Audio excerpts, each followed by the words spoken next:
कोडरमा से बड़ी खबर। आपके विकास पार्टी का जनाधार लगातार मजबूत होता जा रहा है। कोडरमा के छतरबर स्थित केंद्रीय कार्यालय में राजद, कांग्रेस और लोक जनशक्ति पार्टी से जुड़े कई नेताओं ने आपके विकास पार्टी का दामन थामकर सदस्यता ग्रहण की। कार्यक्रम के दौरान केंद्रीय अध्यक्ष गुलाम मुस्तफा ने सभी नए सदस्यों का गर्मजोशी से स्वागत किया।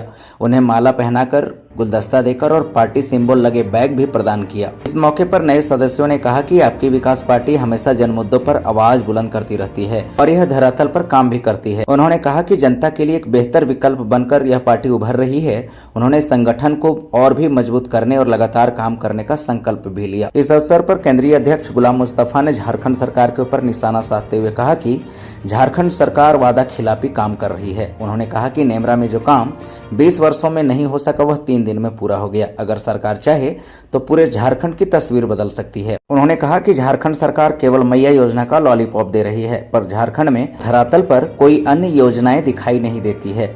उन्होंने सूर्या हंसदा के पुलिस एनकाउंटर और रामगढ़ के आफ्ताब अंसारी के मौत के मामले पर भी गंभीर सवाल उठाते हुए उच्च स्तरीय जांच की मांग की है। साथ ही उन्होंने कहा कि आपकी विकास पार्टी हर जिले में जनता की आवाज को मजबूती से उठाएगी। गुलाम मुस्तफा ने कहा कि झारखंड गठन के बाद अब तक जितने भी मॉब लिंचिंग के शिकार हुए हैं, उनके पीड़ित परिवारों की समस्याओं को सुनने के लिए सितंबर में रांची में एक विशेष कार्यक्रम का आयोजन किया जाएगा। इस दौरान उन्हें आर्थिक मदद भी की जाएगी। कार्यक्रम में बबलू खान, मोहम्मद नजरुल हक, चांद खान, मोहम्मद इम्तियाज, रियाज शेख, मोहम्मद सफीक समेत कई लोग उपस्थित थे। बता दें कि झारखंड की सियासत में आपकी विकास पार्टी का बढ़ता जनाधार अब सत्ता दल के लिए चुनौती बनता दिख रहा है।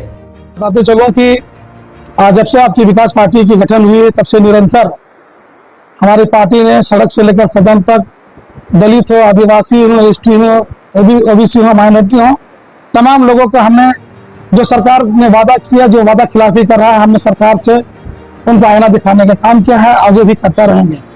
सबसे पहली बात कि झारखंड में गोड्डा में एक सूर्या हंसदा की इनकाउंटर की गई थी, जिनकी सीबीआई जांच को लेकर काफी पार्टियों ने राज्य सरकार से, शासन प्रशासन से मांग किया।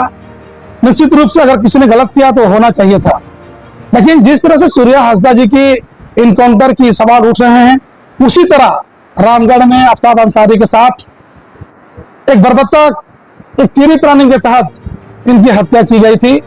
उनका भी सीबीआई जांच की उच्च स्तरीय मांग की करना चाहिए। जो ये तमाम पार्टियां, चाहे कांग्रेस हो, जेएमएम, आरजेडी हो, ये केवल और केवल वोट दलित और आदिवासियों के नाम पर, भाजपा कांग्रेस के नाम पर सिर्फ वोट लेते हैं और उनकी रक्षा सुरक्षा की बात करते हैं, लेकिन ये सिर्फ और कागजों पर है। आपने देखा होगा कि कुछ दिन पहले हमारे झारखंड के आंदोलनकारी आदिशम गुरु जी का निधन होता है और इनकी पूरा क्रियाक्रम नेमरा में होता है, निमरा में। और जिस तरह से आगे मुझे पता चला कि इस राज्य को गठन होने के 25 साल के बाद भी इस एरिया में, निमरा में रोड नहीं थी, लेकिन जिस तरह से गुरु जी का निधन के बाद नेमरा में 3 दिनों में रोड, 3-3, 4-4 हेलीपैड, पूरा इंटरनेट की सुविधाएं 3 दिन में हो जाती है, जो काम 25 साल में नहीं हो पाती है। बड़ा चिंता और दुर्भाग्य की बात है। आज राज्य में विधि व्यवस्था बिल्कुल चरमरा आ चुकी है और यहाँ केवल और केवल उगाई का खेल हो रहा है। अब बालू का माफिया देख ले, बालुओं का किस तरह से हो रहा है।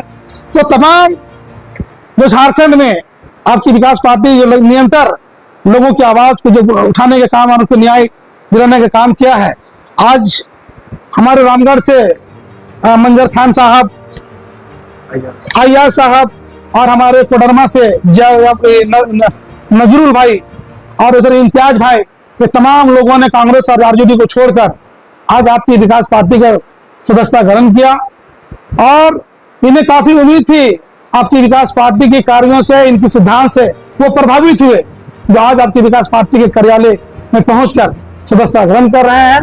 निश्चित रूप से हमें पूरा विश्वास है कि ये अपने कार्यों को समझते हुए और राज्यवासी के किसी भी क्षेत्र में, अगर चाहे दलित हो, आदिवासी हो, एसटी हो, ओबीसी हो, अगर किन्हीं के साथ अगर कोई घटना होती है और उनकी आवाज को दबाया जाता है, तो हमें पूरी हमारी सिपाहियों से उम्मीद है कि उनकी आवाज बुलंद कर सरकार से आंख मिलाकर उनको इंसाफ दिलाने का काम करेंगे। आपको बताते चले कि इस राज्य की सरकार ने जिस उद्देश्य के साथ इन्होंने 14वां मुख्यमंत्री के रूप में शपथ लिया था और झारखंड के लोगों से वादा किया था कि हमारी सरकार अगर बनेगी तो हम नौजवानों को 2 लाख हर साल हम लोग नौकरी देंगे। हमें पूछना चाहता हूं कि आप कितने लोगों को आपने अब तक नौकरी दिया? अगर कहा कि नौकरी हम नहीं दे पाएंगे तो 5,000 से 7,500 भत्ता देंगे। हम पूछना चाहते हैं कि कितने लोगों को आपने दिया? आज शिक्षा के स्तर गिर चुका है, स्वास्थ्य में एकदम बिल्कुल आज भ्रष्टाचार चरम पर है। आए दिन लोग मुझे फोन करते हैं, कभी एम्बुलेंस को लेकर, कभी दवाइयों को लेकर, कभी डॉक्टरों को लेकर। आज झारखंड के लोग बिल्कुल हताश हैं। ये सरकार को जिस उम्मीद से इनको वोट देकर मुख्यमंत्री बनाया, आज झारखंड के लोग ठगे और छले हुए महसूस कर रहे हैं। आपकी विकास पार्टी की तरफ, एक उद्देश्य की तरफ से लोग देख रहे हैं और हमें निरंतर हम ये सरकार से सवाल करता रहेंगे।